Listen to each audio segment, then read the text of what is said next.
honorable senators, as a young child in Pakistan, there were few things I would look forward to more than a journey to Kabul. I have fond memories of summers spent in Afghanistan, where the people are generous, the landscapes are breathtaking, and the food incomparable. Women had a very visible presence in every place in society, and it was common to see women owning businesses.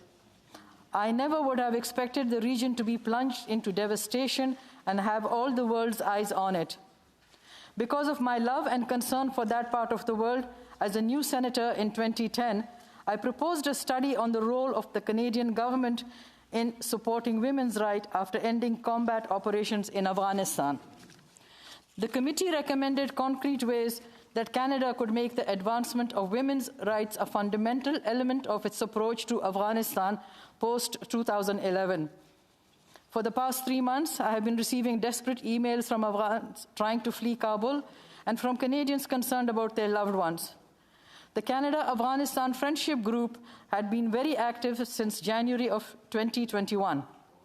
In our last meeting with the women parliamentarians in June, there was a sense of desperation and we were begged for help.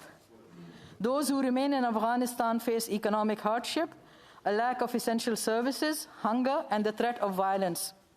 The UN currently estimates that nearly half of the country's population, 23 million people, are facing acute hunger. 3.2 million children under the age of 5 are expected to suffer from acute malnutrition by the end of the year. Already, the Ministry for Women's Affairs has been replaced by the Ministry for Vice and Virtue, known for its public beatings of women. Humanitarian groups worry that 97% of the country will sink below the poverty line over the next few months. I also worry about the thousands of years of history, culture, and music that are under threat. We are hearing reports from old Kabul of musical instruments being dismantled, of the silencing of the voices that sung of the majesty of Afghanistan, of its mountains, rivers, and valleys.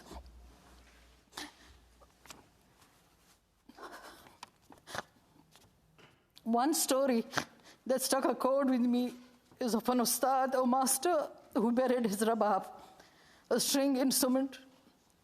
The burying of the rabab for me is a significant act.